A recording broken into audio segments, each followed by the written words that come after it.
Assalamualaikum warahmatullahi wabarakatuh. Kami kelompok 1 Etika Bisnis dari Istiqusuma Negara ingin mempresentasikan topik tentang etika bisnis dalam tatanan new normal. Adapun akan saya perkenalkan nama-nama kelompok saya. Yang pertama, Alfiandra Saputra. Yang kedua, Dinda Karunia Saputri. Yang ketiga, Dwi Febi Srino Ningrum. Selanjutnya, Lutgardis Astika Mardiani, dan saya sendiri, Maudina Sulistiawati. Konsep 1. Perusahaan yang menjalankan organisasi bisnis yang hanya berorientasi dengan keuntungan biasanya tidak akan berjalan dengan baik. Di dalam mencapai keuntungan, organisasi bisnis akan menuruti hukum dan peraturan-peraturan yang berlaku. Etika bisnis tentu erat kaitannya dengan nilai moral yang melandasi agar suatu etika dapat terlaksana.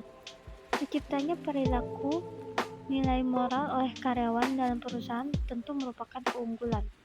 Karyawan dapat menjadi lebih akrab satu sama lain dan lebih sopan santun dalam bertutur kata serta bercengkrama. Nilai moral tersebut akan membuat perusahaan menjadi lebih unggul. Apa sih etika bisnis? Nah, dari sini kita akan mempelajari yang pertama, asal-usul etika, yang kedua pentingnya etika, dan yang ketiga manfaat dari etika itu sendiri. Yang berikut ada etika bisnis. Etika bisnis adalah istilah yang lebih luas yang mencakup banyak sub-etika lain yang relevan dengan bidangnya masing-masing. Misalnya ada etika pemasaran untuk pemasaran, etika SDM untuk Departemen Sumber Daya Manusia, dan sejenisnya. Etika bisnis itu sendiri adalah bagian dari etika terapan yang menangani pertanyaan etis dalam etika teknis, sosial, hukum, dan bisnis. Memasuki tatanan new normal, tantangan perusahaan dalam menegakkan etika bisnis akan meningkat, mengingat telah terjadi penambahan peraturan dengan memperhatikan protokol kesehatan. Selain itu, adanya perubahan perilaku konsumen yang biasanya transaksi secara offline dan sebagian berpindah menjadi online. Perusahaan harus lebih detail menerjemahkan etika bisnis dengan menyesuaikan protokol kesehatan sehingga konsumen merasa aman, dihargai, dan faktor kesehatan menjadi utama. Namun organisasi bisnis tidak berhenti pada pencapaian keuntungan dan tidak melanggar peraturan, tetapi yang tidak kalah penting adalah menjalankan bisnis dengan beretika, menjunjung tinggi nilai-nilai dan moral yang telah ada di masyarakat di mana perusahaan berada. Nilai dan etika dalam kata sederhana berarti prinsip atau perilaku yang mengatur transaksi, dalam hal ini transaksi bisnis. Etika ini dimaksudkan untuk menganalisis masalah yang muncul dalam operasi bisnis sehari-hari. Selain itu, ini juga berlaku untuk individu yang bekerja dalam organisasi, perilaku mereka, dan organisasi secara keseluruhan. Kita hidup di era persaingan yang ketat, dan ini tercermin dalam kode etik operasi bisnis. Dalam skenario seperti itu, standar tertentu diperlukan untuk mengatur bagaimana organisasi menjalankan operasi bisnisnya. Standar ini disebut. Selanjutnya adalah asal-usul etika. Ketika kita menelusuri asal-usul etika bisnis, dimulai dengan perusahaan yang memaksimalkan keuntungan dan dipandang sebagai satu-satunya tujuan keberadaan suatu bisnis.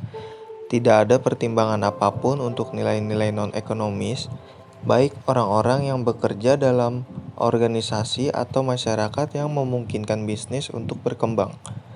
Hanya pada akhir 1980-an, baik kaum intelektual dan akademisi maupun perusahaan mulai menunjukkan minat pada hal yang sama. Saat ini hampir semua organisasi memberikan penekanan pada tanggung jawab mereka terhadap masyarakat dan alam. Lalu, mereka menyebutnya dengan nama yang berbeda seperti Corporate Social Responsibility atau yang kita kenal dengan CSR, atau tanggung jawab sosial perusahaan dan tata kelola perusahaan. Secara global, banyak perusahaan telah menyebarkan filantropis yang telah menyumbang belas kasihan, cinta untuk orang miskin, dan tidak terjangkau. Bill Gates dari Microsoft dan Warren Buffett dari Berkshire Hathaway dikenal untuk kontribusi filantropis mereka di seluruh dunia. Banyak organisasi bisnis, sebagai bagian dari tanggung jawab sosial perusahaan mereka, telah mengambil inisiatif program Go Green untuk berkontribusi pada perlindungan lingkungan. Bukan berarti bisnis tidak berfungsi sebelum munculnya etika bisnis, tetapi sekarang ada regulasi jenis yang memastikan bisnis dan organisasi berkontribusi pada masyarakat dan kesejahteraannya. Saat ini etika bisnis menentukan tujuan mendasar dari keberadaan perusahaan di banyak organisasi. Ada pertempuran berikutnya antara berbagai kelompok, misalnya antara mereka yang menganggap keuntungan atau memaksimalkan kekayaan pemegang saham sebagai tujuan utama perusahaan dan mereka yang menganggap penciptaan nilai sebagai tujuan utama organisasi. Yang pertama berpendapat bahwa jika tujuan utama organisasi adalah untuk meningkatkan kekayaan pemegang saham, maka mempertimbangkan hak atau kepentingan kelompok lain tidak etis. Yang terakhir juga berpendapat bahwa memaksimalkan laba tidak dapat mengorbankan lingkungan dan kelompok lain dalam masyarakat yang berkontribusi pada kesejahteraan bisnis. Namun, demikian etika bisnis terus menjadi topik yang dapat diperdebatkan. Banyak yang berpendapat bahwa banyak organisasi menggunakannya untuk mencari keunggulan kompetitif dan menciptakan citra yang adil di mata konsumen dan pemangku kepentingan atau stakeholder lainnya. Selanjutnya itu adalah pentingnya etika. Pentingnya etika dalam bisnis yaitu sebagian besar dari kita akan setuju bahwa etika dalam praktiklah yang masuk akal, tidak hanya dengan menyusun buku yang tidak dilakukan dalam praktik berbisnis. Tentu saja kita semua ingin bisnis menjadi adil, bersih, dan bermanfaat bagi masyarakat. Agar hal itu terjadi, organisasi harus mematuhi etika atau aturan hukum, melibatkan diri dalam praktik dan kompetisi yang adil yang semuanya akan bermanfaat bagi konsumen, masyarakat, dan organisasi, terutama individu, konsumen, karyawan, atau unit sosial manusia dari masyarakat yang mendapat manfaat dari etika. Berikutnya yaitu manfaat dari etika. Untuk selanjutnya adalah manfaat dari etika. Manfaat dari etika itu ada 7. Yang pertama, memuaskan kebutuhan manusia. Menjadi adil, jujur, dan etis adalah salah satu kebutuhan dasar manusia. Setiap karyawan ingin menjadi dirinya sendiri dan bekerja untuk organisasi yang adil dan etis dalam praktiknya, sehingga dapat memuaskan kebutuhan manusia. Yang kedua, menciptakan kredibilitas. Suatu organisasi yang diyakini didorong oleh nilai-nilai moral akan dipercaya oleh karyawan, pemangku kepentingan, bahkan masyarakat umum yang tidak berhubungan langsung dengan organisasi bisnis. Yang ketiga adalah menyatukan orang dan kepemimpinan. Suatu organisasi yang didorong oleh nilai-nilai etika bisnis akan dipuji oleh karyawannya.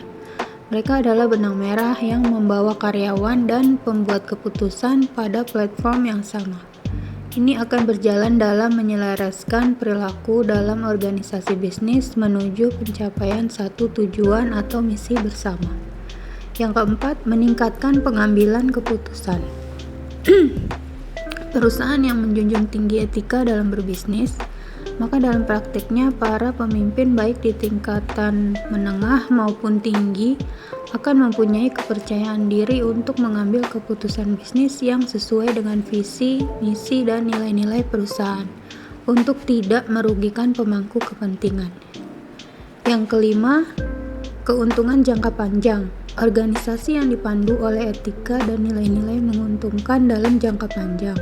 Meskipun dalam jangka pendek mereka tampaknya kehilangan uang. Organisasi bisnis berkelanjutan karena didukung secara penuh para pemangku kepentingan, baik karyawan, pemilik perusahaan, distributor, rekanan, dan masyarakat yang diuntungkan dalam bisnis. Nomor 6 itu ada mengamankan masyarakat. Seringkali etika mendukung hukum dalam melindungi masyarakat. Hukum sering ditemukan tidak berdaya menghadapi konflik yang terjadi, tidak mampu menyelamatkan masyarakat dan lingkungan. Teknologi berkembang dengan cepat meninggalkan peraturan yang ada. Kadang peraturan datangnya lebih lambat dari teknologi. Etika berusaha menciptakan rasa benar dan salah dalam organisasi, dan seringkali ketika hukum gagal. Etikalah yang dapat menghentikan organisasi dari merusak masyarakat atau lingkungan. Dan yang ketujuh, ada terciptanya nilai moral. Tentu saja nilai moral berhubungan dengan etika dalam berbisnis, karena memberikan dampak kepada perilaku serta moral karyawan hingga dapat meningkatkan nilai pada perusahaan. Nah, di sini dapat disimpulkan yaitu etika bisnis telah berkembang sesuai dengan perkembangan budaya dan nilai-nilai di anak masyarakat. Perusahaan yang tidak dapat memberikan nilai kepada masyarakat akan ditinggal oleh pelanggannya. Perusahaan yang menjunjung tinggi etika dalam berbisnis akan diciptakan karyawan dan masyarakat menjadikan bisnis berlanjutan dan jangka panjang karena telah memberikan arti bagi banyak orang. Sekian presentasi dari kami. Wassalamualaikum warahmatullahi wabarakatuh.